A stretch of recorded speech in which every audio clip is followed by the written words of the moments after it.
Namaste, this is Prakash.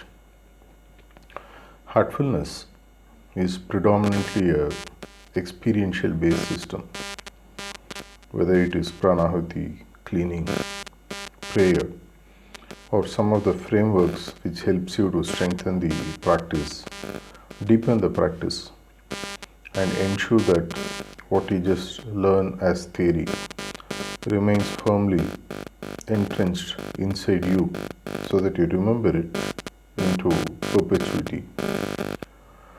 I remember way back in the middle of the 90s, after about 2 to 3 years of me joining the practice, I had to travel once. I had the pleasure of traveling once with Chariji Maharaj, the third global guide of heartfulness.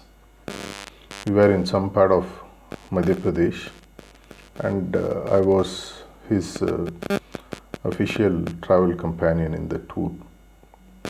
We had reached a place and we were supposed to stay there for the day.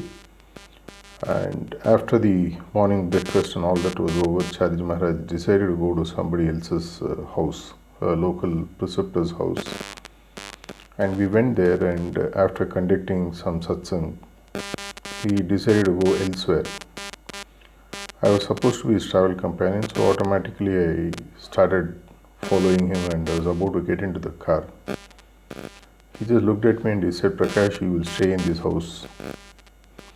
It was, very difficult to digest, because what would I do there? After all, I knew that it's going to be some time before he came back, maybe till the evening or so. It was only about 9:30, 10 in the morning. But he didn't give me an option actually. He just asked the person who was driving the car to proceed. So I had to stay back in this house, and after about 15-20 minutes, the house literally became empty, because once Chariji Maharaj left, there's nobody else left there, and everyone had left. I really didn't know what to do. I was walking around and up and down. There was, of course, a couple of people there in the house to take care of the basic needs in case something was needed for me. And I just didn't understand what are the need for me to be asked to stay back. We all tend to rebel in some way or another when we are told something that we don't like to hear. But it so happened that around 1:30 or so, there was a call in that house.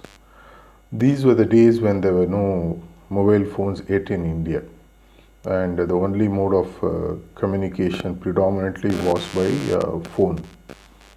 There was a call, and surprisingly, the person who lifted the phone in the house said that, "Brother Prakash, the call is for you." I was really surprised, and I picked up the call and spoke. It was a call from my office in Chennai. I was running a business then, and there was some emergency crisis since morning which needed my personal intervention or direction for it to be solved. And they really didn't know what to do. They had been really calling everyone, and finally someone had said that you take a chance. Apparently Chariji is in town. These are one of the few preceptors who are available there, the local functionary. They called and I was there. Next half an hour, 1 hour, there were calls going back and forth. And by end of the day, the problem had been solved. And when it was done, within half an hour, Chariji came back. I just narrated the incident to him, and he just smiled and tapped me on the shoulder and didn't say anything further. But that day was one of the biggest lessons that I learned in the practice of heartfulness. The word disciple, which is one of the things that gets affixed to you as a seeker as you go deeper into this practice, comes from the word discipline. The one who is disciplined is a disciple. Normally it is said that the one who is disciplined does not ask questions, and the one who asks questions is not disciplined. This is something very difficult to digest. We all believe that we have complete control on what we do, what our destiny is, what is good for us, what is bad for us, without really realizing that there is some kind of a higher force, a hidden hand which keeps giving you guidance. But if you really have to benefit from this, a complete acceptance of what is being told to you, either directly or indirectly.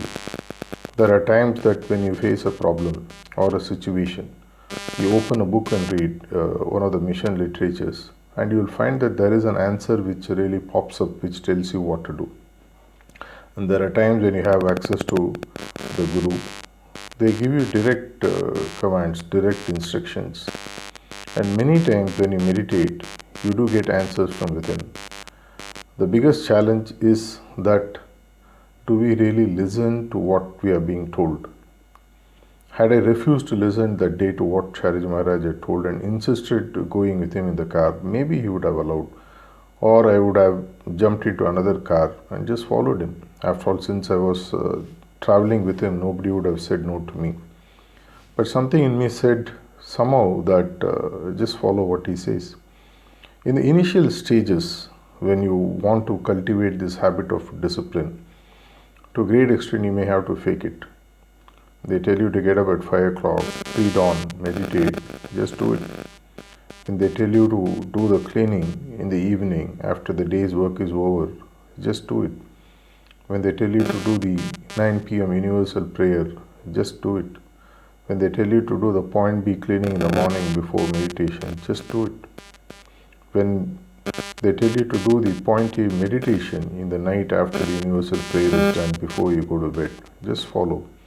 Every step that is being told is to help you to cultivate the habit of discipline, which initially comes out of, in some way, a forced situation. We tend to rebel, we tend to analyze, we tend to think, we tend to ask, is it really needed? But slowly and slowly and slowly, it becomes literally an implicit acceptance of just following what the Guru expects you, tells you, wants you to do. And you will find that the life bends in ways which are completely strange and mystical to give you that which is actually needed for you, not what you actually want. After that specific experience that happened to me in my life, I have understood, at least I can't say that I had completely internalized by then, but at least I started understanding the value of just accepting what comes and just follow what you are told to do. Discipline is something which is paramount for speedy progress.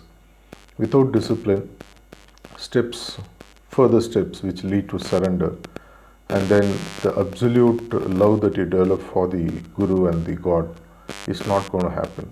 These are the baby steps, and without taking the baby steps, you can't expect to sprint and win an Olympic gold. You can't expect to sustain the marathon and hope to complete or win the race.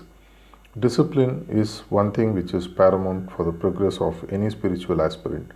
And for me personally, after about 3.5 years of being in the practice of heartfulness, I learnt it in a very hard way, in a very loving way. He could have just shouted at me, he could have just told me very brusquely, but he just chose to say that just stay back. And that really made me realize the value of discipline. Discipline is not easy. Discipline is doing something in spite of you not wanting to do it. You need to do it, but you don't want to do it. Discipline is something that goes against your current, I would say, habits of lothness, of not being interested. Getting up on time is not easy. Doing meditation with being centered and being focused in what the Guru wants to do is not easy. But the results that you're going to get, that you're likely to get, far, far, far outweigh the pain of being disciplined. As they say, when you go to a gym, there is no pain, there is no gain. The same is true for a disciple as well. If you really want to be a disciple in any spiritual path, being disciplined is the minimum that you can do to get the maximum out of any spiritual system. Something worth thinking about, isn't it? Thank you.